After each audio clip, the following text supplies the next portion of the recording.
Église orthodoxe russe de l'Empire tsariste. Message du prophète Élie, souverain patriarche Zosim.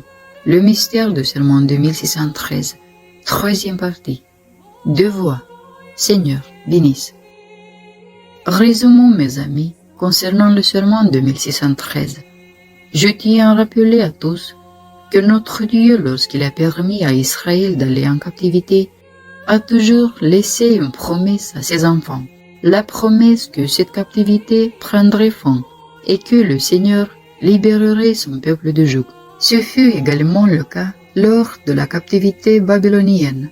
Et que voyons-nous? Au moment où vint l'heure de la libération de la captivité babylonienne, le peuple d'Israël se divisa. Certains vivaient selon la promesse de Dieu et attendaient la fin de cette captivité. Ce sont véritablement les enfants de Dieu, tandis que d'autres avaient prêté allégeance au pouvoir babylonien et ne voulaient rien changer, allant même jusqu'à entraver ceux qui vivaient selon les promesses de Dieu et qui souhaitaient quitter la captivité. Bien sûr, ceux qui ont prêté allégeance au pouvoir babylonien sont des traîtres devant Dieu, mais ceux qui ont humblement entendu la fin de cette captivité et l'accomplissement des promesses divines sont véritablement les enfants de Dieu.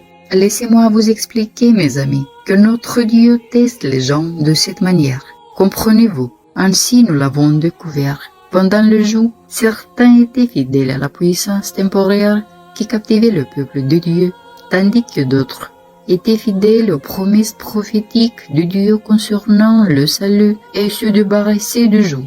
Comprenez cela. La même chose nous arrive, mes amis. Dieu teste les gens. Laissez-moi vous expliquer.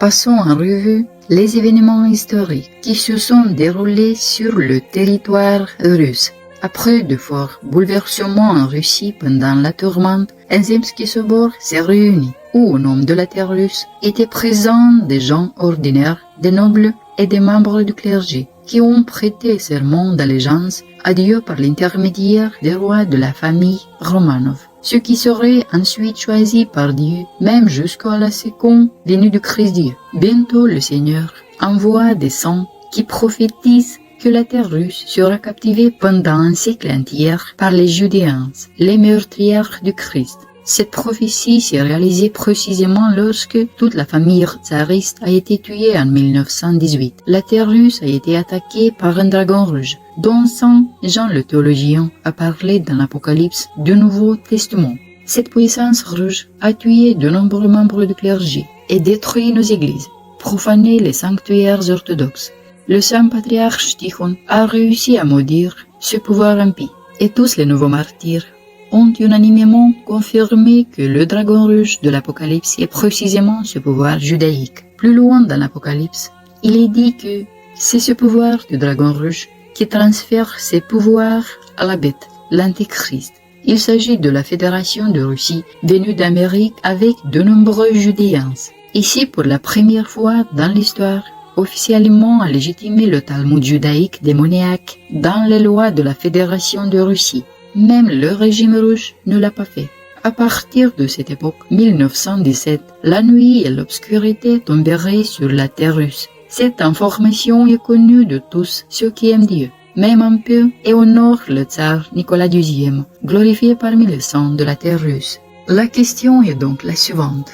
Le Seigneur nous a-t-il abandonnés? Bien sûr que non. Car de nombreux saints disaient qu'en Russie il y aurait un tsar orthodoxe donné par Dieu qui conduirait les gens hors de la captivité judaïque. Il y a beaucoup de ces prophéties qui parlent l'esprit de Dieu. Ils témoignent que le pouvoir en Russie est désormais diabolique et judaïque. Car s'il est dit dans les prophéties que Dieu nous libérera de cette captivité, alors véritablement cette puissance est l'ennemi de Dieu et de notre peuple. Je ne vais pas vous donner ces prophéties comme exemple ou preuve, car nous en avons déjà beaucoup parlé. Ceux qui sont intéressés le trouveront. Alors, qu'est-ce que je veux vous dire, mes amis? Seulement il nous arrive la même chose qu'à Israël qui était en captivité à Babylone. Une division s'est produite parmi le peuple de Dieu. Certains vivaient selon les promesses et faisaient confiance à Dieu qu'il sauverait définitivement ses enfants et les libérerait de la captivité, tandis que d'autres voulaient être fidèles à cette puissance babylonienne. Comprenez-vous? Et si en apparence, les Judéens et tout le peuple d'Israël étaient les mêmes, alors à l'intérieur, il était différent.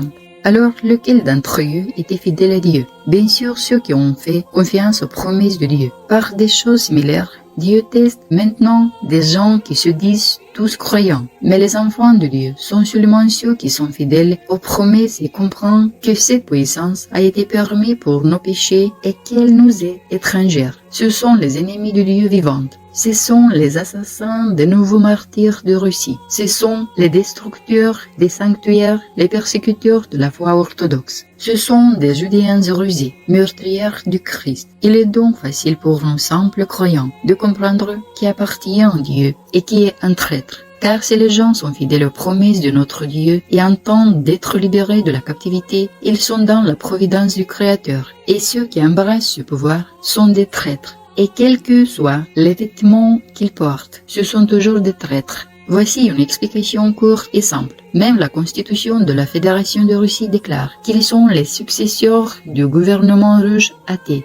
Et Poutine lui-même vient du KGB. Et sur ces mots, il attend de s'inverser, celui de nos nouveaux martyrs, et la culpabilité du meurtre du tsar Saint Nicolas II. C'est le KGB maudit par le patriarche Tikhon qui a légitimé le Talmud en Russie et placé les grands rabbins venus des États-Unis à des postes élevés près de lui. Dis-moi, comment peut-on être fidèle à Dieu si l'on a prêté serment à ces Judines? Comment? Absolument pas. C'est une illusion démoniaque. Avez-vous déjà entendu Kirill Gundaev, le patriarche du patriarcat de Moscou, dire qu'il entend le tsar promis de Dieu? Bien sûr que non, car ce sont des traîtres, ils vivent confortablement parmi les Judéens. Ces évêques menteurs du patriarcat de Moscou, de l'église orthodoxe ukrainienne et tous leurs semblables sont des traîtres à Dieu. Et seuls quelques prêtres, ceux des villages, peuvent même parler de ces saintes prophéties et promesses de Dieu, comprenez-vous? Mais les autorités spirituelles n'en parlent pas. Et c'est un signe de leur allégeance à la synagogue du diable. Ainsi, nous avons le sermon de 1613, prêté allégeance même au dernier tsar, qui sera de la lignée des Romanov, jusqu'au second avènement du Christ.